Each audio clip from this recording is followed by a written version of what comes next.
السلام علیکم خواتین و حضرات، سلیمان احمد پوڈ کاسٹ کی پہلی آفیشیل پوڈ کاسٹ میں آپ کو خوش آمدید کہتے ہیں۔ آج ہمارے ساتھ موجود ہیں جنرل سیکرٹری جماعت اسلامی ضلع مری محترم سر ساجد محمود صاحب۔ ساجد صاحب شعبہ تدریس سے بھی وابستہ ہیں اور دو اداروں کو چلا بھی رہے ہیں۔ میں بلا تاخیر سر کو خوش آمدید کہتا ہوں۔ تو السلام علیکم ورحمۃ اللہ سر۔ وعلیکم السلام ورحمۃ اللہ وبرکاتہ۔ کیسے ہیں سر؟ خیر خیریت سے ہیں؟ جی اللہ کا شکر الحمدللہ۔ سر پہلے تو یہ بتائیں کہ رمضان کیسا گزر رہا ہے؟ بہت اچھا جی، اللہ کا کرم ہے، اللہ تعالیٰ اس کو ہمارے لیے باعث رحمت بنائے، باعث بخشش بنائے۔ سر سب سے پہلے تو سر آپ اپنا تعلیمی پس منظر ذرا ہمیں بتائیں نا کہ مطلب آپ نے کہاں سے میٹرک کیا، کہاں سے گریجویشن کیا؟ اور میں نے نا اپنے آپ کے یہیں میری مادری علمی ہے، آج بھی آتے ہوئے میں دیکھ رہا تھا کہ گورنمنٹ ہائی اسکول اوسیا سے میٹریکولیشن کے بعد میں نے انٹرمیڈیٹ جو ہے وہ اپنے یہاں سے گورنمنٹ ڈگری کالج مری سے، اور پھر میں نے ماسٹرز کیے گریجویشن کے بعد، یعنی ماسٹرز لیول کے اوپر ایم اے انگلش لٹریچر کیا ہے اور اردو لٹریچر میں بھی ماسٹر کیا ہے، اور پھر ایجوکیشن میں بی ایڈ وغیرہ، اور ظاہر ہے وہ میری فیلڈ تھی تو اس میں تھوڑا سامنے آ گئی۔ اچھا سر، یہ بتائیں کہ آپ چونکہ جماعت اسلامی کے جنرل سیکرٹری ہیں، تو یعنی جماعت سیاست کے ساتھ وابستگی ہے آپ کی، سیاست میں دلچسپی کیسے پیدا ہوئی اور کیسے سیاست کے اندر آپ نے شمولیت اختیار کی، اور وہ کون سے عوامل تھے جنہوں نے آپ کو سیاست میں حصہ لینے پر مجبور کیا؟ خالد جی کے دور سے، بلکہ میں کہوں گا کہ اسکول سے بزم پیغام کے ساتھ، اور پھر تھوڑا سا وہ جو نا بھائی آتے ہیں اور بٹھاتے ہیں باہر کھیتوں میں، اور کلاسز بریک ٹائم میں وہ سلسلہ چل پڑا تھا۔ پھر کالج میں ہم گئے تو 89-90 کا دور بڑا ہنگامی دور تھا، بڑا یعنی یہ الیکشن لاسٹ جو کالجز کے اندر یونین کے ہوئے یہ 89-90 میں ہی ہوئے تھے، اور میں اس وقت گورنمنٹ ڈگری کالج مری میں تھا،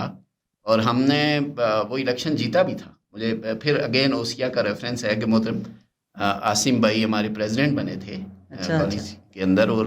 وہاں سے ہی بس سٹارٹ ہوا۔ پھر اسلامی جمعیت طلبہ سے نکلے جب کالج کے اس زمانے سے، تو ڈیفینیٹلی مقامی جماعت آپ کو پتہ ہے وہ فوراً پہنچ جاتے ہیں، یہ جمعیت سے وابستہ تھے تو کہیں ضائع نہ ہو جائے، بسم اللہ کریں جی، یہ رکنیت کا فارم ہے، یہ چیزیں ہیں، یہ لٹریچر ہے۔ تو اللہ تعالیٰ نے توفیق دی اور میں اس پہ بہت مطمئن ہوں الحمدللہ۔ تب سے پھر ڈفرینٹ لیولز کے اوپر ہوتے ہوتے جماعت کی مختلف ذمہ داریاں مقام کے اوپر، پھر ضلعی شورا کے اندر 10-15 سال، پنڈی ڈسٹرکٹ کی شورا کے اندر، پھر جب مری ڈسٹرکٹ بنا تو ابھی جنرل سیکرٹری کی ذمہ داری ہے۔ اللہ تبارک و تعالیٰ اس میں ان کوششوں کو اپنے رستے میں قبول کرے۔ آمین آمین۔ اچھا سر، آپ بتا رہے ہیں کہ آپ اسٹوڈنٹ یونین کے دور سے جمعیت سے وابستہ ہیں، تو عموماً اس دور میں جمعیت، چونکہ جمعیت کے حوالے سے یہ پروپیگنڈا بھی کیا جاتا تھا، یا یہ بات بھی مشہور تھی کہ جمعیت کے لوگ جو ہیں وہ مارنے پیٹنے میں بھی ذرا تیز ہیں، اور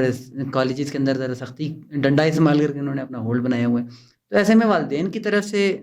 بہت سارے اسٹوڈنٹس کو ریسٹرکشنز کا سامنا کرنا پڑ جاتا ہے جمعیت کی ایکٹیویٹیز کے سلسلے میں، یا جمعیت کے ساتھ جب وہ وابستگی اختیار کرتے ہیں۔ تو کیا آپ کو بھی اس طرح کے کوئی مسائل سے سامنا رہا، یا آپ کا جمعیت کا دور کیسا گزرا ہے؟ کیا کچھ سیکھا؟ دیکھیں بالکل صحیح آپ کہہ رہے ہیں کہ کبھی کبھی یہ پروپیگنڈا آتا ہے کہ جمعیت میں مار کٹائی کا ماحول تھا اور رد عمل تھا اور ایک قسم کا، لیکن نہیں، میں ہمیشہ کہتا ہوں کہ جمعیت ایک بہت بڑی نعمت ہے، اور ہمارے دور میں بھی، اور اس کے بعد جو تسلسل کے ساتھ یہ نصف صدی کا قصہ ہے، آپ کو پتہ ہے 2-4 برس کی بات نہیں، اب میں 50 یعنی کراس کر چکا ہوں۔ تو اس سارے عرصے میں جمعیت کو میں نے دیکھا کہ وہ مطلب کالجز کے اندر تربیت کے ذریعے، اچھا بچوں کے اندر لیڈرشپ کوالٹیز پیدا کرتی ہے، آرگنائزیشنل اس کی بہت زیادہ ماشاءاللہ اس کی ایک صلاحیت بھی ہے، اور اس کا سٹرکچر بہت سٹرونگ ہے۔ جمعیت کا بڑا کنٹریبیوشن ہے۔ ہاں دیکھیں یہ ایج ہوتی ہے نا، جوان ہوتے ہیں لوگ، کبھی کبھار ایسے بھی تو نہیں کہ مطلب کوئی وہ پتھر کی مورتیاں تو نہیں ہوتے نا، جذبات میں یا مقابلے میں کہیں اگر آپ کے اوپر ظلم ہوتا ہے تو کہیں رد عمل بھی آ جاتا ہے، اور یہ ہر دور میں ہوتا ہے۔ یہ بات نہیں کہ جمعیت کا فلاں دور تشدد کا تھا اور فلاں کا نہیں ہے، کبھی کبھار کسی طرح کچھ واقعات ہو جاتے ہیں، لیکن جمعیت نے ہمیشہ ریسٹرینٹ سے کام لیا۔ بالکل ایسا ہی ہے، جمعیت ہر دور میں اس کا پروڈکٹیو فیچر زیادہ نظر آئے ہیں لوگوں کو معاشرے میں، اس نے سرو بھی کیا ہے، وہ بلا شبہ آپ اور آپ جیسے بہت سارے لوگ اس کی مثال بھی ہیں۔ جماعت اسلامی کی طرف آنے سے پہلے میں جماعت اسلامی کے بانی جو ہیں مولانا سید ابو الاعلیٰ مودودی، ان کے حوالے سے آپ سے چند سوالات پوچھوں گا کہ جیسے مولانا مودودی کی تحریروں کے اوپر بہت سارے لوگ اعتراضات اٹھاتے ہیں، اور مولانا کے حوالے سے بہت سارا پروپیگنڈا بھی ہمیں سننے کو ملا ہے، اور جماعت اسلامی کو بہت سارا بیک لیش ہے اس وجہ سے بھی سننے کو ملا ہے کہ وہ مولانا مودودی کی ایک فکری جماعت ہے، اور بہت سارے لوگ اس کو ایک الگ فرقہ بھی کہتے رہے ہیں، بہت سارے لوگ اس کو پتہ نہیں الگ اسلام کہتے رہے ہیں۔ تو کیا یہ تمام اعتراضات مولانا کے اوپر جو اٹھائے گئے، کیا ان کا کہیں اثر نظر نہیں آیا کہ ان اعتراضات کی صورت میں جماعت اسلامی نے کوئی نقصان اٹھایا ہے سیاست کے میدان کے اندر؟ دیکھیں یہ بڑا اچھا سوال ہے جہاں سے آپ نے آغاز کیا نا، ہم نے اس کو گریجولی یعنی وٹنس کیا ہے اور یہ بہت کم ہوا ہے، اور اچھا اچھا اچھا ظاہر ہے سید مودودی رحمۃ اللہ علیہ مجدد ہیں، انہوں نے ان کی اسلام کی تجدید کے لیے بڑی خدمات ہیں۔ آپ پوری امت میں چند مجددین کی لائن میں شاہ ولی اللہ رحمۃ اللہ علیہ کا کام ہے، امام غزالی رحمۃ اللہ علیہ کا کام ہے، امام ابن تیمیہ رحمۃ اللہ علیہ کا کام ہے، اور میں سمجھتا ہوں کہ سید مودودی تو اس لائن میں آتے ہیں، اور ظاہر ہے ان کی خیالات کو، ان کے افکار کو سمجھنے کے لیے پھر اتنی ہی انٹلیکچوئل لیول چاہیے تھا، اور الحمدللہ ظاہر ہے قوم یعنی 47 میں ہم آزاد ہوئے تو ہمارا انٹلیکچوئل لیول بھی آہستہ آہستہ اپلفٹ ہوا، تو اب تو چیزوں کو بہتر سمجھا جانے لگا ہے۔ سید مودودی کا جو مطلب علمی کام ہے، ان کی جو تحریرات ہیں، ان کے جو آپ کہیں کہ فکری کام ہے، اس کو اب بہتر سمجھا جانے لگا، ایک پہلو تو یہ ہے، اور اس میں اب اپریسیشن آ رہی ہے، بلکہ اب تو لوگ بعض جگہ کہتے ہیں کہ آپ سید مودودی کے رستے پر ہوتے تو زبردست ہے، یعنی ایسے لوگ انٹلیکچوئلس چونکہ پیدا ہو رہے ہیں، لوگ ان کے لٹریچر کو پڑھ رہے ہیں، دیکھ رہے ہیں۔ آپ دیکھیں سوسائٹی میں کتنے لوگ ہیں جنہوں نے تفہیم القرآن پڑھی ہوگی، تنقیحات پڑھی ہوگی، آپ تفہیمات پڑھی ہوگی، تجدید و احیاء دین پڑھی ہوگی، کتنے لوگ ہیں جنہوں نے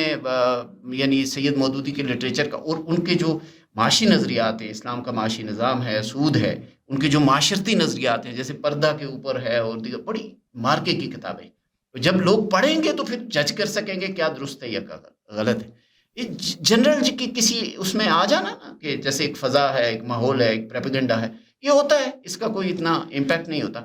دوسرا جو پہلو میں واضح کرنا چاہ رہا تھا اس معاملے میں خاص طور پر، وہ یہ ہے کہ یہ تو سید مودودی کا علمی کام ہے، اور علمی کام کے اوپر پروپیگنڈا نہیں ہونا چاہیے، نیگیٹو تھنکنگ نہیں ہونی چاہیے، بغیر پڑھے بغیر سوچے سمجھے بات ہرگز نہیں ہونی چاہیے، لیکن علمی کام پر تنقید نہ صرف یہ کہ ہو سکتی ہے بلکہ ہم کہتے ہیں ہونا چاہیے، اسی سے تو نئے رستے کھلتے ہیں۔ سید مودودی رحمۃ اللہ علیہ نے اتنا بڑا کام کیا ہے، تو وہاں بہت سی چیزیں ہوں گی جہاں علماء کو اختلاف ہوگا، اہل علم کو اختلاف ہوگا، اسٹوڈنٹس کو اختلاف ہوگا، ان کے طالب علم ہوں گے، ان کے قاری ہوں گے، ان کو ہوگا تو وہ بات کر سکتے ہیں۔ سید مودودی کو ہم معصوم عن الخطا تو نہیں کہا جا سکتا، ایک عالم دین ہے۔ جہاں تک تعلق ہے ہماری پولیٹیکل سائڈ کا، اب ہم یہ کہتے ہیں کہ آپ سید مودودی پر ایمان لائیں گے تو جو اسلامی میں شامل ہو، یا سید مودودی کی ساری تحریرات کو، ان کے سارے الفاظ کو آپ مینوان صحیح تسلیم کریں گے تو آپ ہمارے ساتھ آئیں گے، ایسا تو نہیں ہے۔ آپ اختلاف رکھتے ہوئے بھی آ سکتے ہیں، بلکہ خود سید نے بھی یہ کہا ہے کہ آپ میرا دفاع بھی نہ کریں، اور میری کوئی فکر بھی نہیں ہے، میں وہی فقہ حنفی جو ہے جو عموماً برصغیر میں ہمارے اس ماحول میں ہے اسی کا پیرو ہوں، اسی کے ساتھ چلتا ہوں، اور ظاہر ہے ایک صاحب علم تھے، بعض جگہوں پر انہوں نے اپنی رائے اختیار کی، تو یہ بات یعنی آپ سمجھیں کہ اب الحمدللہ میں سمجھتا ہوں کہ اس میں بڑی کمی آئی ہے، اور یہ اب ہمارا آپ کہیں پازیٹیو پوائنٹ یا ہمارا ایسٹ جا رہا ہے، لائبلٹی کی سچویشن نہیں ہے، بلکہ سید تو ہمارے میں کہتا ہوں خود ہماری سوسائٹی ہی کے نہیں بلکہ دنیا بھر کے اندر ان کی وجہ سے ہماری پہچان ہے، پاکستان کی پہچان۔ بالکل ایسا ہی ہے۔ آنے یہ جو گزرے ہوئے 2-4 سال گزرے ہیں، اس میں ہم نے دیکھا ہے کہ بہت سارے ایسے اسکالرز ابھرے ہیں سوشل میڈیا کے توسط سے یا میڈیا کے توسط سے، کہ جنہوں نے مولانا کی فکر کو نئے انداز میں لوگوں کے سامنے پیش کرنے کی کوشش کی ہے، جیسے انجینئر محمد علی مرزا صاحب کا نام ہم کر بہت سارے علماء کو ان سے اختلاف بھی ہے، لیکن چونکہ انہوں نے ظاہر سی بات ہے مولانا کے حوالے سے بہت بہترین انداز میں انہوں نے مولانا کے جو فکری ان کا کام تھا اس کو سراہا ہے، اور بہت ساری جگہوں پہ انہوں نے اس کو لوگوں کے سامنے لایا بھی ہے کہ کیسے جماعت اسلامی فرقوں سے ہٹ کے ایک ایسی جماعت ہے کہ جس میں فرقوں کے مطلب اختلافات نہیں ہیں۔ اور پھر آپ ساحل الدین صاحب کو دیکھیں، کیسر احمد راجہ صاحب کو دیکھیں، اور اس طرح کے بہت سارے ایسے نام ہیں کہ جنہوں نے جو مولانا کی فکر کو نئے انداز میں لایا ہے۔ مجھے لگتا ہے کہ کہیں نہ کہیں جماعت اسلامی سے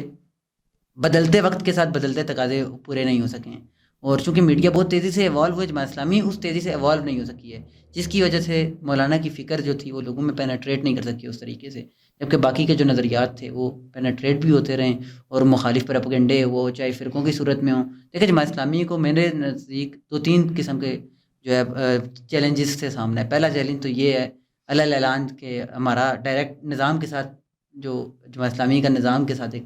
سامنا ہے کہ جو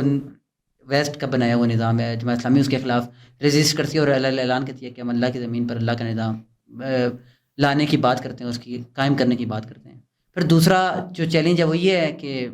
ظاہر سی بات ہے اس ایک چیلنج میں جو اللہ کی زمین پر اللہ کا نظام بنانے کی بات کرتے ہیں تو اس کا ہمیں مخالفت کا سامنا کرنا پڑتا ہے. وہ کرنا پڑتا ہے ہمیں ویسٹ سے, یعنی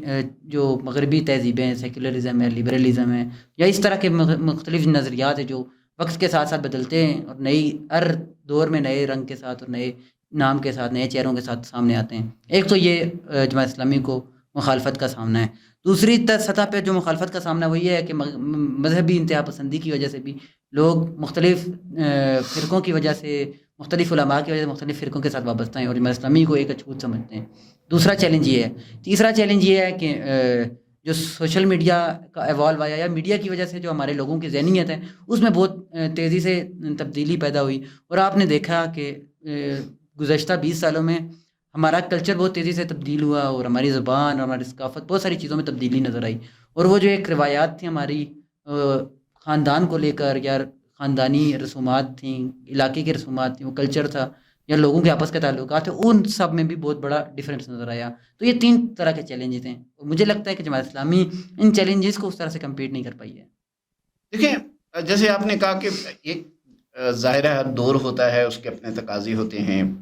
ایک وہ دور تھا جس میں سید مودودی کی فکر کے حوالے سے آپ نے بات کی کہ اس کے احیاء کے لیے جماعت اسلامی نے وہ کام نہیں کیا جو اب یعنی جس لائٹ میں یہ جدید لوگ سوشل میڈیا کے اوپر پیش کر رہے ہیں, جماعت اسلامی خود نہیں پیش کر پائی. تو وہ دور تھا لائبریری کا دور تھا. جماعت اسلامی لائبریریاں قائم کرتی تھی اور ہر حلقے میں ایک لائبریری کی بڑی امپورٹنس ہوتی تھی. اس میں لٹریچر ہوتا تھا, قرآن و حدیث کی یعنی لٹریچر ہوتا تھا سے متعلق. اور ہم نے کبھی بھی نا, ایک اور بات ہے, ہم نے ہمیشہ اکراس دی اسپیکٹرم یعنی ریسپیکٹ دی ہے اور چیزوں کو رکھا ہے. ابھی بھی میں کہہ رہا تھا جماعت اسلامی کا جو مطلب ترجمان ہے, ترجمان القرآن ہے, جو اس کا آرگن ہے, اس کی آواز ہے, اور اس رسالے میں بھی اہل دیوبند کے, اہل بریلی کے, اہل حدیث کے, یعنی ڈفرینٹ اسکول آف تھاٹس کے مضامین چھپتے ہیں. اچھی چیز چھپتی ہے جس میں کلیش کا چیزیں نہ ہوں بلکہ علمی بحث ہو, تو ہم اس کو یعنی بغیر کسی تخصیص کے چھاپتے ہیں. تو یہ تھیں ہمارے پاس لائبریریز, اور وہاں سید بھی تھے, ان کی بھی کتب تھیں, ان کا بھی لٹریچر تھا. اور وہ ٹھیک ہے کہ اس میں ہم سے کوتاہی ہوئی ہوگی کہ اس زمانے میں ہم نے اس لیول کے اوپر جا کے اور اتنی زیادہ کوشش کر کے اس کو نہ پھیلایا ہو. پھر جب سوشل میڈیا کا دور آیا تو نیچرلی اس میں پھر نئے لوگوں نے اٹھنا تھا, اور سید مودودی کو اگر لے کے لوگ بات کر رہے ہیں اور ان کی بات کو اب مان رہے ہیں, سمجھ رہے ہیں, تو میں وہی جو میں پہلے عرض کر چکا کہ اب وہ ایک نا سوسائٹی ایوالو ہوئی ہے. ہر سوسائٹی میں نا ایک نظریاتی یا فکری ارتقاء ہوتا ہے, اور یہ نیچرل چیز ہے. وہ اس ارتقاء کی وجہ سے اب لوگوں کو پتہ ہے, انجینئر صاحب کو پتہ ہے, ساحل صاحب کو پتہ ہے, سب کو پتہ ہے کہ اگر وہ ٹھیک چیز پیش کرنا چاہتے ہیں تو انہیں وہیں پہ مل رہی ہے. جو سید مودودی نے کہا تو ڈیفینیٹلی وہ اسے پیش کریں گے. جہاں تک چیلنجز کی بات آپ نے کی ہے ڈیفرنٹ, یعنی یہ آپ سمجھیں کہ آپ کے سوال کا دوسرا پہلو ہے کہ ہمیں جو چیلنجز درپیش ہیں اس کا جواب بھی جماعت کی فکر میں ہے, سید کی لٹریچر میں بھی ہے, اور جماعت کی جو ابھی سوشل میڈیا کے اوپر ہماری ایک کھیپ آ رہی ہے, یا ہمارے ہمدردوں کی کھیپ آ رہی ہے, ہمارے متعلق لوگوں کی آ رہی ہے, تو انشاءاللہ ان چیلنجز سے نبرد آزما ہونے کے لیے ایک کام ہو رہا ہے, آگے بڑھ رہا ہے. یہ بات کہی جا سکتی ہے کہ اس میں زیادہ بہتری کی ضرورت ہے, زیادہ اسے تیز تر کرنے کی ضرورت ہے. جتنا بڑے چیلنجز ہیں, مغربی تہذیب کا چیلنج ہو جو مغرب کی طرف سے آیا ہو, جو آپ نے یہ لوکل کہا تھا کہ ہماری مذہبی اختلافات یا جو فرقہ بندی تھی یا جو کلیشز تھے, وہ الحمدللہ بہت سے سمجھدار لوگ دوسری طرف بھی, دوسرے مسالک میں بھی اب ایسے آ گئے ہیں جو سمجھتے ہیں کہ اس طرح کے کلیشز سے, اس طرح کے ٹکراؤ سے, اس طرح کی چھوٹی چھوٹی باتوں کو ابھارنے سے, اس طرح کی بےمانی یعنی ایک دوسرے کے ساتھ جو ہے نا وہ اختلاف اور افتراق سے اور تنقید کی بجائے تنقید سے نکلا کچھ نہیں ہے. اس سے اسلام کی کوئی خدمت نہیں ہوئی, اس سے صرف انا کی تسکین ہوئی ہے, اور تعصب کا ایک ماحول تھا, اس سے وہ لوگ بھی نکل رہے ہیں. اور تحریک اسلامی نے تو ہمیشہ ایک ایسے ماحول میں کام کیا ہے. اس چیلنج پہ بھی انشاءاللہ اور پھر تھرڈلی جو آپ کہہ رہے ہیں یہ تو بالکل ایک الگ سے میں سمجھتا ہوں بات ہے اور الگ سے سوال بھی ہے، جو ہماری ٹوٹتی بکھرتی روایات کا معاملہ ہے، جو ہماری خاندانی نظام کی کمزوری کا معاملہ ہے، جو ہمارے اندر جو ہے نا وہ آپ کہہ سکتے ہیں کہ جو سوسائٹی میں جو ایسی شخصیات تھیں، آپ خود دیکھیں ہمارے جو باپ دادا تھے، ہماری جو خالائیں تھیں، جو ہماری والدہ تھیں، جو اس زمانے کی بزرگ خواتین اور جو بزرگ مرد تھے، وہ اسکول کالجز یونیورسٹیز نہ جانے کے باوجود اپنے اندر جو مروت رکھتے تھے،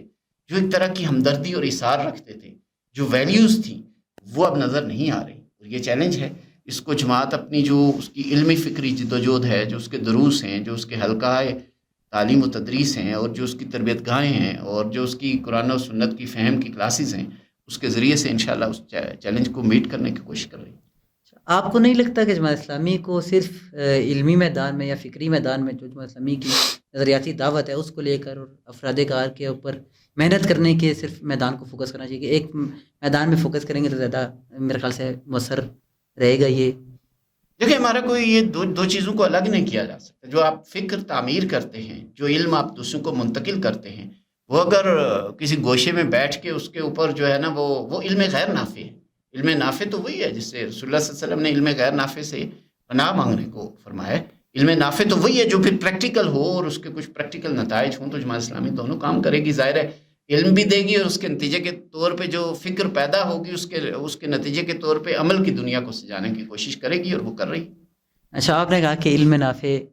کی صورت میں تبدیلی آئے گی۔ ہم دیکھ رہے 86 سال تقریباً ہو گئے کم و بیش جماعت اسلامی کو بنے ہوئے، اور پاکستان میں جماعت اسلامی ہر سال ہر 5 سال بعد الیکشن میں حصہ لیتی ہے، لیکن ہمیں کوئی تبدیلی نظر نہیں آئی۔ جماعت اسلامی اس طرح سے گورنمنٹ میں آتی ہوئی نظر نہیں آئی، جماعت اسلامی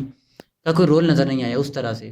یا اس دفعہ کہ ان الیکشنز کی بات کریں تو ہم ایک سیٹ بھی حاصل نہیں کر سکی جماعت اسلامی۔ دیکھیں ایسی بات بھی نہیں ہے، بات صحیح بھی ہے اور نہیں بھی ہے۔ مطلب کچھ چیزیں تو ابھی یہ 18 کے سے پہلے یہ کوسچن ہوتا نا تو شاید مجھے لمبی چوڑے یعنی اس کے اوپر جواب دینا پڑتا۔ میں تو ابھی صرف یہ کہوں گا کہ 18 کے بعد 2018 کے بعد سمجھ گئی یہ قوم، اور عام آدمی بھی سمجھ گیا ہے جس کے پاس کوئی نالج نہیں ہے کچھ۔ وہ کہتے ہیں وزیر اعظم پہلے سلیکٹ ہوتا ہے، الیکشن بعد میں ہوتا ہے۔ 18 میں بھی یہی ہوا اور 24 میں بھی یہی ہوا۔ تو ایسے حالات میں آپ خود اندازہ کر سکتے ہیں کہ آپ جماعت اسلامی کے حوالے سے کہ وہ محض عوامی مقبولیت نہ ملنے کی وجہ سے اقتدار میں نہیں آ سکی یا اسے کوئی بڑا چنک نہیں ملا، میں تو سمجھتا ہوں اس میں بھی اگر آپ ذرا غور سے دیکھیں تو ایسی صورتحال نہیں ہے۔ نظام کی خامی بھی ہے۔ موجودہ دور میں اس الیکشن میں جتنے ووٹ جماعت اسلامی کو ملے، یہ آپ کہیں 25 لاکھ یعنی 2.5 ملین ہیں، اور ان لوگوں نے جماعت کے ترازو کے اوپر یعنی مور لگائی ہے۔ تو اگر اس ملک میں آپ کہیں کہ جو بہت سے ممالک میں یعنی مور دین 50-60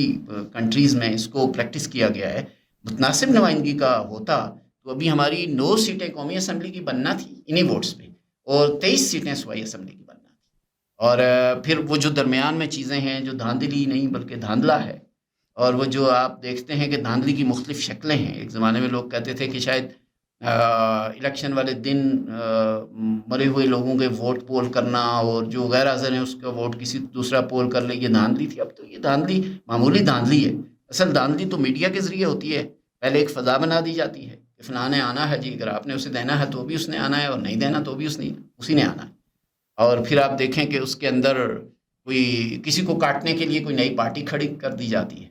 کسی کو کاٹنے کے لیے کہیں نیا اتحاد بنا دیا جاتا ہے۔ تو یہ پولیٹیکل انجینئرنگ تو آپ ایک بچے کو پتا ہے، جو لوگ یعنی دور دراز رہتے ہیں وہ بھی جانتے ہیں کہ ملک میں فیئر الیکشن نہیں ہو رہے۔ تو فیئر الیکشن ہونا چاہیے ایک، اور میں مولانا مودودی رحمۃ اللہ نے یہ کہا تھا کہ 4-5 فیئر الیکشن اوپر نیچے ہو جائیں تسلسل کے ساتھ تو جماعت اسلامی اقتدار میں آ جائے گی۔ 70 میں تو جماعت اسلامی کے ساتھ وہی کچھ ہوا جو آج دوسرے رو رہے ہیں۔ ہمارے بہت یعنی مینیپولیٹ ہوا الیکشن۔ یہ الیکشن تو ڈے فرسٹ سے مینیپولیٹ ہو رہا ہے، لیکن 70 میں دیکھیں 77 میں تو اتنی بڑی تحریک کھڑی ہوئی اس داندھی کے خلاف، اور اب 85 کا الیکشن تو آپ کو پتہ ہے بڑا یعنی کنٹرولڈ الیکشن تھا، وہ غیر جماعتی بھی تھا۔ 90 کا الیکشن میں کہوں گا، 88 کا الیکشن اور 90 کا، یہ دونوں جس میں آئی جے آئی تھی، اس میں تو بعد میں چیزیں بالکل کھل کے سامنے آئیں۔ اگرچہ جماعت اسلامی آئی جے آئی کا حصہ تھی، پھر یہ سوال بھی اٹھے گا، لیکن کھل کے سامنے آئیں کہ پیپلز پارٹی کو ہرانے کی کوشش کی گئی تھی۔ تو اس طرح کا یہ ایک سلسلہ چلتا ہے جو نہیں ہونا چاہیے، اور جب نہیں ہوگا تو انشاءاللہ ہم ضرور آئیں گے. ہم آ رہے ہیں، ہمارے نتائج میں ایک اور ریفرنس آپ کو کراچی کا دوں گا. کراچی میں حال ہی میں ہم نے کتنا بڑا، آپ کہیں کہ بلدیاتی الیکشن میں ہمارا میئر آ رہے تھے، اور یہ تو بالکل سارے جانتے ہیں، پوری قوم جانتی ہے کہ اس کو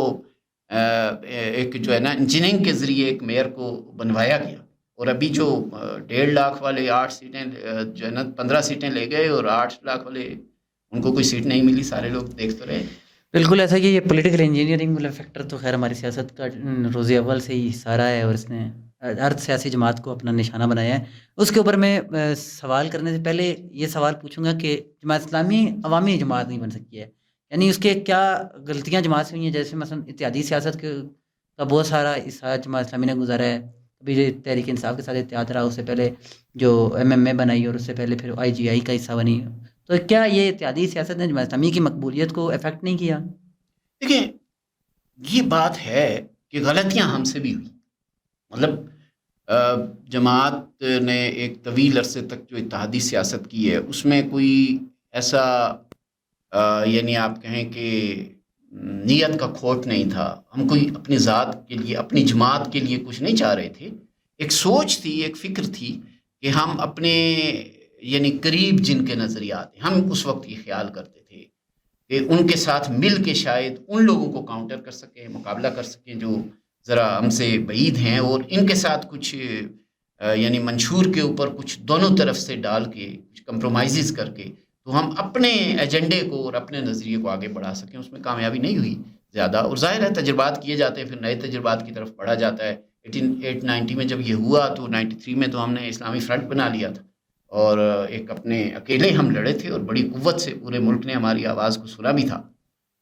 پھر کبھی کبھی ہم اتحادی سیاست کی طرف آئے، اس میں بھی بالکل ناکامیاں تو نہیں کہی جا سکتی ہیں. MMA کا جو پہلا دور تھا جنرل مشرف صاحب کے زمانے میں، اس میں تو 28 سیٹس تھیں، اور ہم نے ایک اچھی خاصی صوبائی اسمبلیوں کے اندر، اور KPK میں تو گورنمنٹ بنائی تھی، یعنی کولیشن وہی MMA کی گورنمنٹ تھی، ظاہر ہے وہ ایک اتحاد تھا. اب مسئلہ یہ ہے کہ جو آپ نے فرمایا کہ ہم نا اس طرح عوامیت لوگوں میں مقبول نہیں ہو سکے، تو اس میں جو غلطی ہماری ہے، میں سمجھتا ہوں اس میں پرسیپشن پریویل کر گیا اور ریئلٹی کہیں پیچھے دب گئی. ظاہر ہے یہ جماعت کے کارکن کی ناکامی ہے، اس کے ذمہ داران کی، اس کی پالیسیز کی، اس کے منصوبہ عمل کی کہیں نہ کہیں خامی ہے، اور اسے ہمیں ذرا ایڈریس کرنا ہوگا کہ ہم جتنا کچھ ہیں اتنا کچھ ہم بتا نہیں سکتے. ہماری کراچی کے اندر دیکھیں، نعمت اللہ خان صاحب کو دیکھیں، اس سے پہلے عبدالستار افغانی صاحب کے دونوں ادوار دیکھیں، پھر ابھی حافظ نعیم الرحمان صاحب کی نہ ہی مطلب ان کے ابھی اقتدار میں نہ ہوتے ہوئے، اپوزیشن میں ہوتے ہوئے، ابھی جو پچھلا سال ہے اسی کو دیکھ لیں، اور اس کے ساتھ ان کی وہ ساری جدوجہد دیکھیں. صرف کراچی کی بات نہیں کرتے، ہم سرحد کو دیکھیں. جب ہمارے موجودہ امیر جماعت جو ہیں وہ جب مطلب وہاں پہ وزیر خزانہ تھے تو ان کی کارکردگی تو لاجواب تھی، بے مثال تھی. VIP کلچر کو ختم کرنے کے حوالے سے، غیر سودی نظام کو لانے کے حوالے سے، اور وہاں پہ جو ہے وہ آپ کہیں ایک محنت کے ساتھ ایک نظام کو یعنی KPK کو قرض فری صوبہ بنانے کے حوالے سے، اور اسے ورلڈ بینک اور یعنی انٹرنیشنل اداروں نے اس کو ایکسیپٹ کیا تھا. تو یہ ساری چیزیں ہوتی تو ہیں، ہم نے کیا تو ہے، مگر شاید ہم اس کو نا اپنی کمیونیکیشن میں ہماری کمزوری ہے. آپ کی بات مجھے وہ ایک مشہور مقولہ یاد ہے کہ جھوٹ کو اتنی بار جھوٹ بولیں کہ وہ جھوٹ جو ہے لوگوں کو سچ لگنا شروع کر جی تو لیکن سچ کو بدقسمتی تو سے جماعت اسلامی سچ کو اتنا سچ نہیں بتا سکتی ہے کہ کم از کم وہ لوگوں کو نظر آئے. کم از کم اس میں تو نہ شرمائیں، جو سچ ہے اس کو تو بالکل ایسے ہی ہے. مسلسل کہنا چاہیے. اچھا، جس طرح ہم نے بات کی نا کہ آپ نے کہ عوامی جماعت نہیں بن سکی جماعت اسلامی، میں نے یہ نوٹس کیا ہے، یا یہ بہت جو سیاست کو پڑھنے والے لوگ ہیں، جو لوگ یہ سمجھتے ہیں کہ سیاست کو ظاہر خدمت سمجھتے ہیں یا سیاست کو عوام کا ٹول سمجھتے ہیں، یہ نوٹس کیا ہے لوگوں نے کہ سیاست جو ہے وہ پیسے کا کھیل بن گئی ہے. مثلا جس کے پاس پیسہ ہے وہ گورنمنٹ میں آئے گا، الیکشن جیتے گا، اور وہی الیکشن لڑ سکے گا. تو اس سے نقصان یہ ہوا ہے کہ جو عام آدمی تھا، جس کے دراصل مسائل ہیں وہ سامنے نہیں آ سکے، جبکہ پیسے والا جس کے پاس پیسہ بھی ٹھیک ہے، مسئلے میں اس کی زندگی میں مسئلے بھی فائنینشلی مسئلے نہیں ہیں، تو ان کا جو رول ہے وہ پارلیمنٹ کے اندر لیجسلیشن کے اندر بھی زیادہ رہا ہے پیسے والوں کا یا ویگو ڈالوں والوں کا. لیکن جو عام آدمی تھا، جس کے لیے اصل میں قانون سازی ہونی چاہیے تھی، اس کا رول پارلیمنٹ میں بھی ہمیں نظر نہیں آتا، سینٹ میں بھی نظر نہیں آتا. شاید یہی وجہ ہے کہ پاکستان کے بہت سارے مسائل جو ہیں وہ جیسے 14 اگست 1947 کو تھے، وہ آج بھی 76 سال گزرنے کے باوجود بھی ایسے ہی ہیں. تو کیا جماعت اسلامی بھی، مجھے تو کہیں کہیں ایسا محسوس ہوتا ہے کہ شاید جماعت اسلامی بھی کئی جگہوں پہ اس کلچر کو اڈاپٹ نہ کرنے کی وجہ سے پیچھے ہے، اور کئی جگہوں پہ اس کلچر کو اڈاپٹ کرنے کی وجہ سے پیچھے ہے. دیکھیں جو نظام کے پرابلم ہے نا، جیسے آپ نے یہ اشارہ کیا کہ بھئی اس میں دولت کا بڑا عمل دخل ہے، اور واقعتاً ہے. میں آپ کو ایک یعنی دلچسپ ایک دیتا ہوں. ایک واقعہ ہوا شاور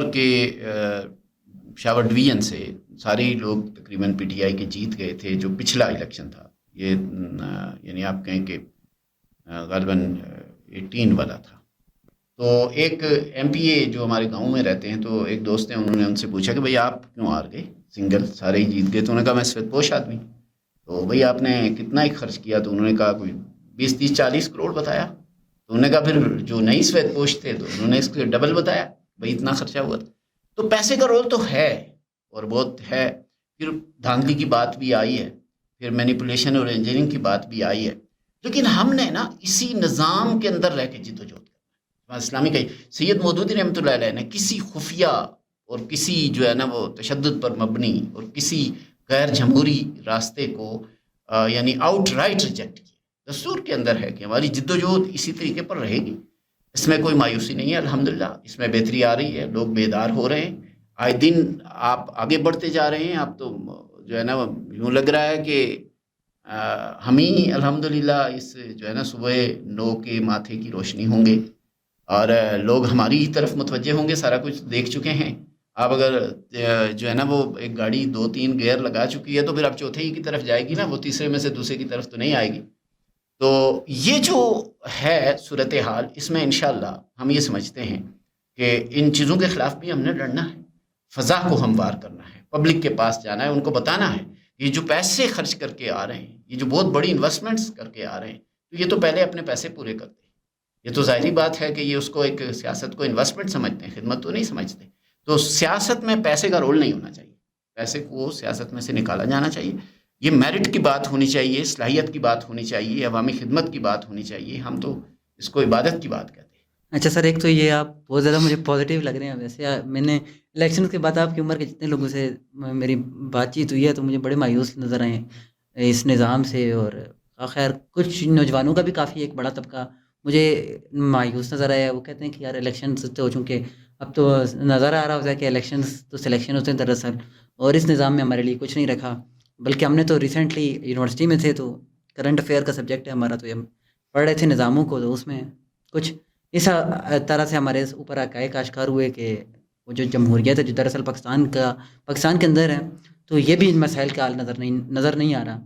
تو وہ جو ڈاکٹر اسرار احمد صاحب نے جب جماعت اسلامی سے علیحدگی اختیار کی تھی تو اس کی وجہ بھی یہی تھی کہ وہ بھی یہی سمجھتے تھے کہ جمہوریت جو ہے وہ بہرحال ہمارے مسائل کا حل نہیں ہے. تو کیا کہیں جماعت اسلامی اسی نظام کے اندر رہتے ہوئے بار بار وہی غلطیاں نہیں دہرا رہی ہے کہ اسی نظام سے امیدیں وابستہ کی ہوئی ہیں، جو نظام ہمارے ہاتھوں میں بیڑیاں بھی باندھتا ہے اور پھر پاؤں بھی باندھ دیتا ہے؟ لیکن جب تک نظام تبدیل ہوتا ہے نا، تو اسی جو نظام ہے اسی سے تیمم کرنا پڑے گا. مطلب اویلیبلٹی نہیں ہے نا، جو کچھ ہے تو اسی کے ساتھ چلنا ہے. اور یہ جو مایوسی کی بات ہے یہ ہرگز ملک و قوم کے لیے درست نہیں ہے، صحیح نہیں ہے، اور مایوسی ہونا بھی نہیں چاہیے. دیکھیں قوموں کی زندگی میں 100 سال بھی مختصر ہوتے ہیں، اور ہمیں اپنے نوجوانوں کو، اور ہم یہی کہتے ہیں، ہم نوجوانوں کو بار بار یہ کہتے ہیں کہ یہی جمہوری جد و جہد، یہی فضا کو ہموار کرنے والی بات، یہی انبیاء کا طریقہ. لوگوں کے پاس جائیں، ان کے خیالات کو بدلیں، ان کی سوچ کو بدلیں. ڈاکٹر اسرار احمد صاحب ہمارے جو ہے نا وہ نہایت محترم، دیکھیں وہ ہمارا ایسٹ ہے، ہمارے مربی ہیں، ہمارے مزکی ہیں. ان سے ہم نے سیکھا، اور وہ بہت ہی خوبصورت انداز میں قرآن سکھاتے پڑھاتے ہیں. لیکن اس معاملے میں اس سے اختلاف ہے. میں جیسے عرض کر رہا تھا کہ سید مودودی رحمۃ اللہ علیہ کی لٹریچر میں رہنمائی ہے مختلف پہلوؤں سے ہمارے لیے. تو ایک انہوں نے اسلام کا نظام سیاسی یا اسلام کا سیاسی نظام کے عنوان سے ایک چھوٹا سا پمفلٹ لکھا ہے، بالکل چھوٹا سا ہے. میں نوجوانوں سے کہوں گا وہ ضرور پڑھیں.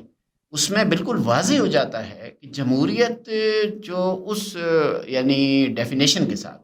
اور اس یعنی بیسک جیسے روسو کے ذہن میں تھی، یا جیسے وہ جو مغربی مفکرین نے آغاز میں اسے کیا تھا، اور جسے government of the people, by the people and for the people کہتے ہیں، اور پیپل ہی سب کچھ ہیں اور اس کے اوپر کچھ بھی نہیں ہے،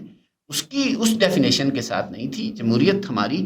دستور پاکستان کی روشنی میں، جہاں حاکمیت اعلیٰ اللہ کی ہوگی اور اس کی روشنی میں پھر سارے جو عوام کے منتخب نمائندگان اپنا رائٹ استعمال کریں گے قانون سازی کے لیے، بٹ ان کے اوپر جو ریسٹرکشن ہوگی وہ اللہ تبارک و تعالیٰ کے دیے ہوئے قوانین اور اس کی جو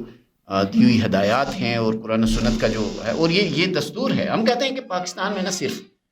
آپ دستور کو لے کے چلیں، بس ہمارا یہی مطالبہ ہے. اور جماعت اسلامی تو بس اپنا جماعت اسلامی کا منشور، جماعت اسلامی کا مقصد، جماعت اسلامی کا نظریہ پورا ہو جائے گا آپ دستور کے اوپر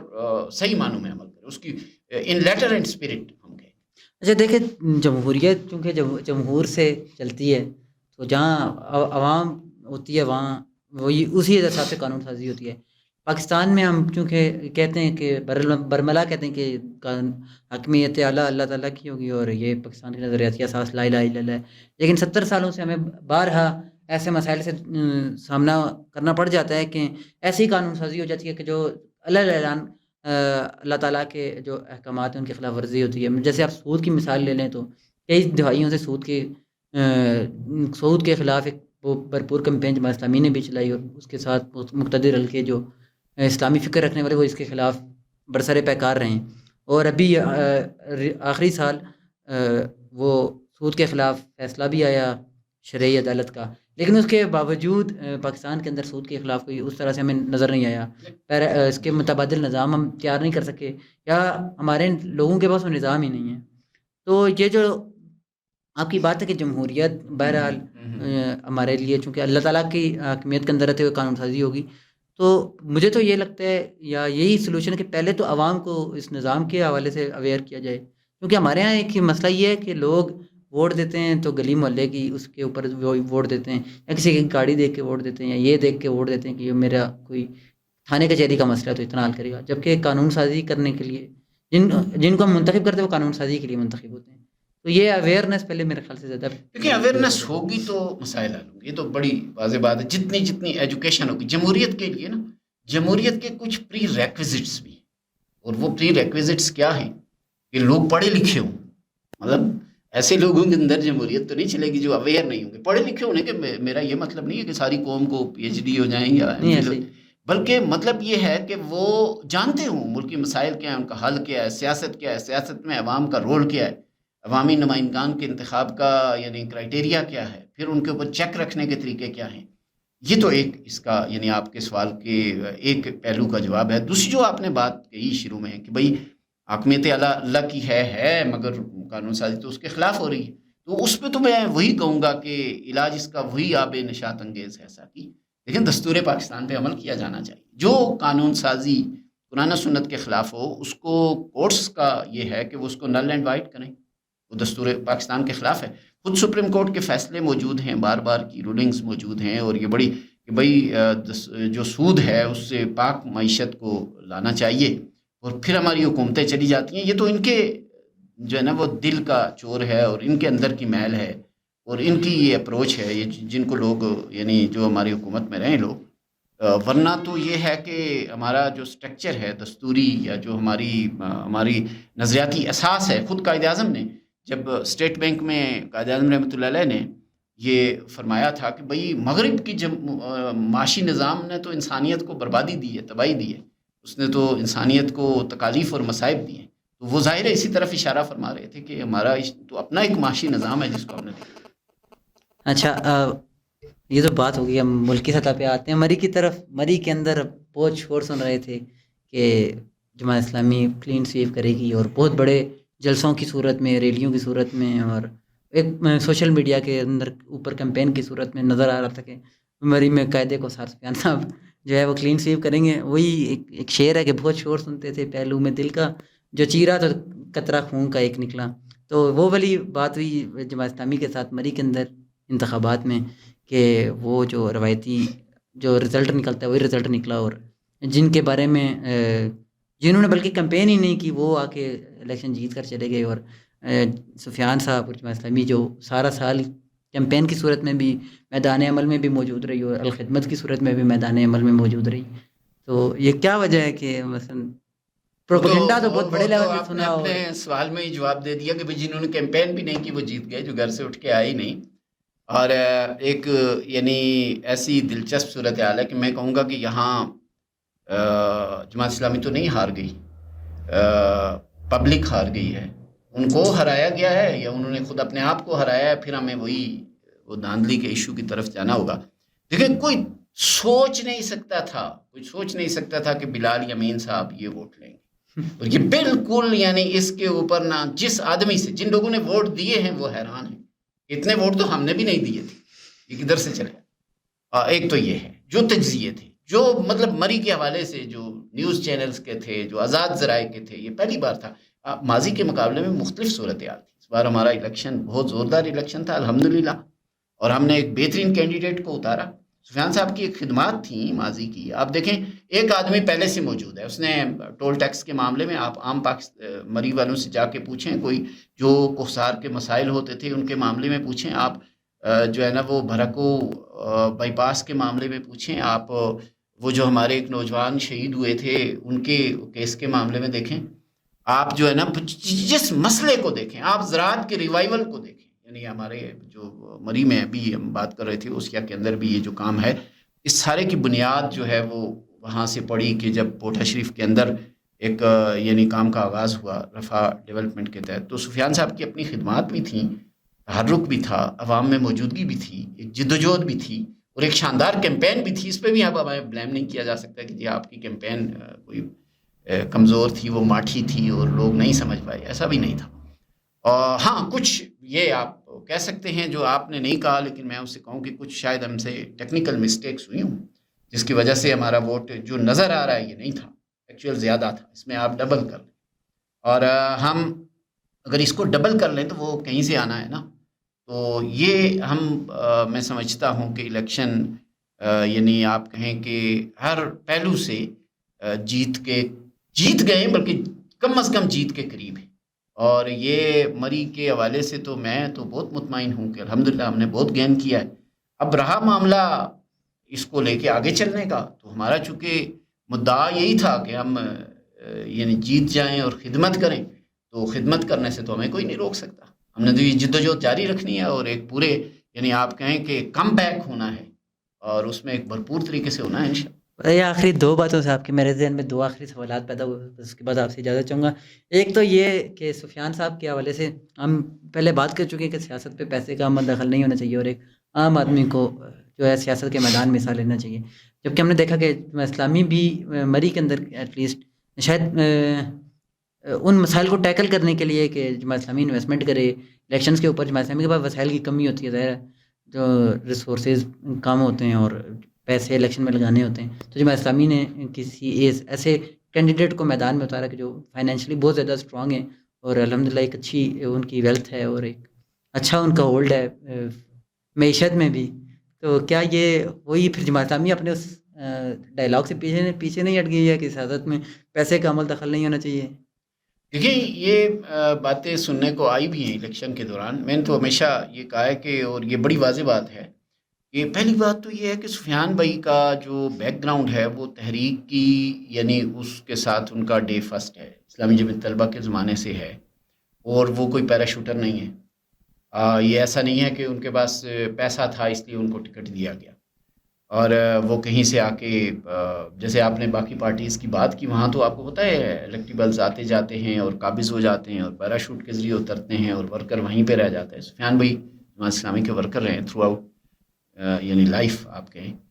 اور دوسری بات یہ ہے کہ وہ مڈل کلاس سے تعلق رکھتے، ایلیٹ کلاس جو ہے نا، جو اشرافیہ ہے اس سے تعلق نہیں رکھتے۔ الحمدللہ اگر کسی کے پاس اتنے وسائل ہیں کہ وہ اپنے الیکشن کو مینیج کر سکتا ہے تو یہ زبردست بات ہے۔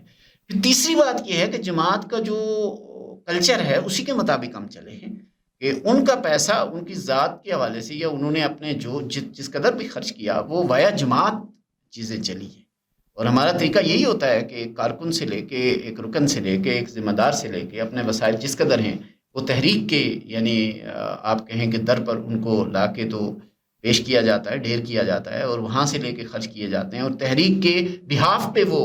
پیسہ خرچ ہوتا ہے الیکشن میں۔ اس انویسٹمنٹ کو کوئی ذاتی فرد اپنی انویسٹمنٹ نہیں سمجھتا، وہ اتنے تربیت یافتہ لوگ ہوتے ہیں، اور سفیان بھائی بھی اسی کیٹیگری سے تعلق رکھتے ہیں۔ ان کی ایک تربیت ہے جو تحریک نے ان کی ہے، اور انہوں نے جو کچھ کیا ثواب کی خاطر کیا، اللہ تعالیٰ اس کو قبول کرے۔ جتنے وسائل ان کے پاس تھے اور باقی لوگوں نے بھی وسائل لگائے، ہمارے ہر کارکن نے وسائل لگائے، ہمارا جو عام کارکن ہے جو بالکل آپ کہیں کہ لوئر کلاس سے، وہ بھی الحمدللہ اللہ کے راستے میں ثواب سمجھ کے الیکشن میں وہ اپنے وسائل لگاتے ہیں، اور ایسے ہی اس سے ایک سوال میرے ذہن میں اور چھوٹا سا پیدا ہوا کہ جماعت اسلامی کے جو ذمہ داران ہوتے ہیں یا جو جماعت اسلامی سے وابستہ لوگ ہوتے ہیں جن کی فیس ویلیو ہوتی ہے، وہ سیلف پروجیکشن سے اجتناب کر رہے ہوتے ہیں یا اعتراض برت رہے ہوتے ہیں. اس کی کچھ ذمہ دار جو وجوہات ہیں وہ تحریکی ذمہ دار وجوہات ہیں یا وہ پرسنل وجوہات ہوتی ہیں؟ کیا وجہ ہے کہ جماعت اسلامی کے لوگ سیلف پروجیکشن میں بہرحال نظر نہیں آتے ہیں؟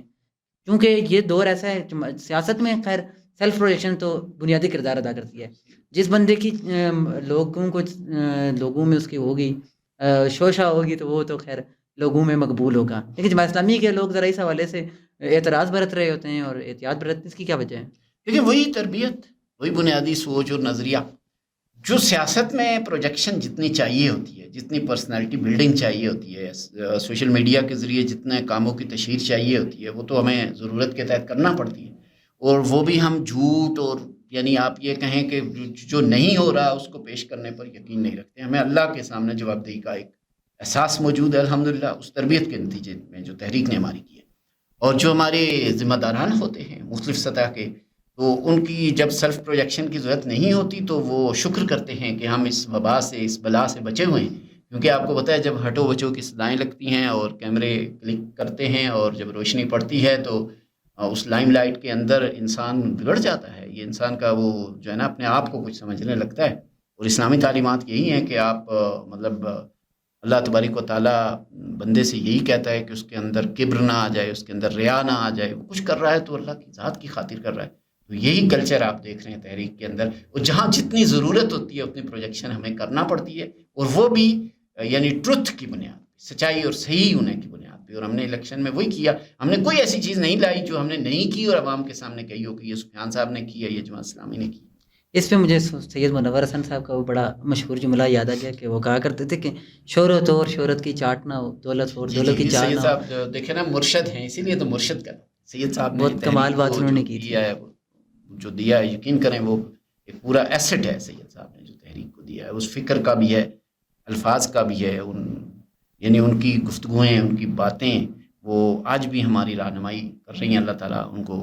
غریق رحمت کرے. آخری سوال سے میں آپ انشاءاللہ آج کے پوڈ کاسٹ کو وائنڈ اپ کریں گے. الخدمت فاؤنڈیشن پاکستان کے اندر نہ صرف بلکہ اب تو پوری دنیا کے اندر اپنی خدمات کے حوالے سے معترف ہے، اور لوگ اس کو اپریشیٹ کرتے ہیں، جانتے ہیں، مانتے ہیں اور بالکل اندھا اعتماد کرتے ہیں. وہ جیسے آپ صلی اللہ علیہ وسلم کے اوپر کفار مکہ بھی اعتماد کرتے تھے اور اپنی امانتیں رکھتے تھے، تو بالکل ایسے ہی الخدمت کے اوپر اس کے بدترین مخالف بھی اعتماد کرتے ہیں. اور جب بات آتی ہے کوئی ڈونیشن کے حوالے سے، کوئی مسئلہ، کوئی آفت آ جائے، کوئی وبا آ جائے، تو جو لوگ بلا ادھر ادھر دیکھے آنکھیں بند کر کے جماعت اسلامی کے اوپر اعتماد، الخدمت کے اوپر اعتماد کرتے ہیں، اور الخدمت کے جو چندہ باکسز ہیں ان میں پھر ڈونیشنز ڈالتے ہیں، اور الخدمت ان کو پھر ڈیلیور کر کے دکھاتی بھی ہے. جیسے آپ سیلاب کی مثال لے لیں تو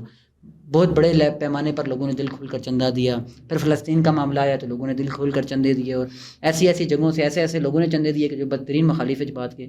بھلے نظریاتی مخالف ہوں یا وہ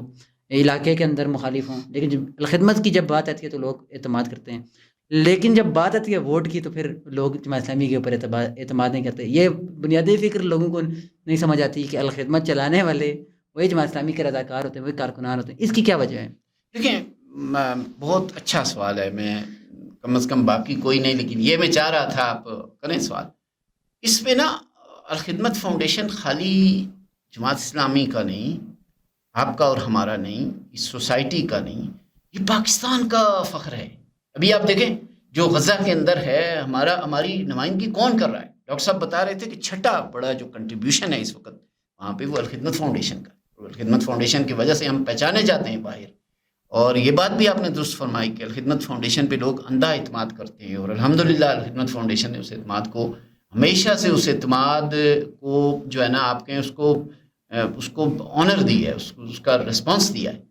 اور مختلف سطحوں کے اوپر یہ ایک یعنی خاصی طویل بات ہے. اس پہ پھر انشاءاللہ میں چاہوں گا کہ آپ الخدمت پہ کہیں بلائیں اور ہم بات کریں.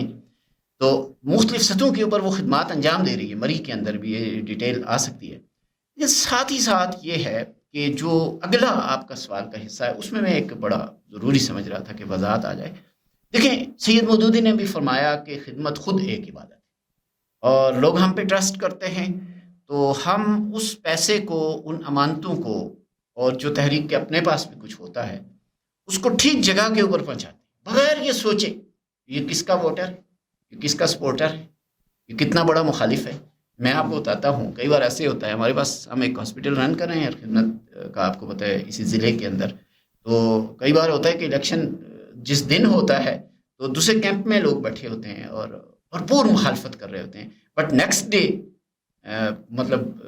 دے come to us for their needs and for their you can say کہ وہاں آ کے وہ کہتے ہیں کہ جی ہمارا یہ پرابلم ہے، ہمیں فریلی ٹریٹ کریں اور یہ سارا، تو کبھی کوئی سوچتا بھی نہیں کہ کل یہ کس کیمپ میں بیٹھے، یہ ہوتا ہے۔ اور یہ تو ہمارا الحمدللہ کمٹمنٹ ہے، ہم اس کے ساتھ چلیں گے۔ اور جہاں تک تعلق ہے کہ اس کے ٹرانسلیٹ ہونے کا انٹو ووٹس، انٹو مینڈیٹ، یہ بھی دیکھیے جب قوم یہ سمجھ رہی ہے، یہ وہی دیانتدار لوگ، یہ ہم اس میں یہ نہیں کہیں گے یہ پیسے دے رہے ہیں تو اس کا ووٹ ملے، لیکن کون سمجھ رہی ہے کہ یہ وہی لوگ ہیں جن کے پاس ہم امانتیں رکھتے ہیں اور یہ امانت کا ضائع نہیں کرتے، یہ ادھر ادھر سے جمع کر کے لوگوں سے لے کر کے ہماری ضروریات پوری کرتے ہیں۔ جب ان کے پاس قومی خزانے کی امانت آئے تو یہ کیا کچھ میراکل نہیں کریں گے، یہ کیا کچھ کس طرح کے جو ہے نا وہ کام نہیں کر پائیں گے۔ اسی لیے ہم کہتے ہیں کہ حل صرف جماعت اسلام۔ بالکل، بہت شکریہ سر آپ کے قیمتی وقت کا، آپ نے اپنے قیمتی اوقات میں سے ہمارے لیے وقت نکالا، کہ بہت مزے کا پوڈ کاسٹ تھا، اور آپ سے بات کر کے جماعت اسلامی کے حوالے سے بہت سارے سوالات جو لوگوں کے دلوں میں بھی پیدا ہوتے ہیں اور نوجوانوں کے دلوں میں بھی ظاہر ہے پیدا ہوئے ہوں گے، اور انتخابات کے بعد ایک مایوسی کا بھی ایک فیکٹر تھا، اور لوگ ڈپریس بھی تھے اور پریشان بھی تھے اس نظام کو لے کر۔ بہت بہترین انداز میں آپ نے ان تمام سوالوں کا جواب دیا۔ اللہ تعالیٰ آپ کو خوش رکھے، انشاءاللہ دوبارہ پھر کسی دن بیٹھیں گے۔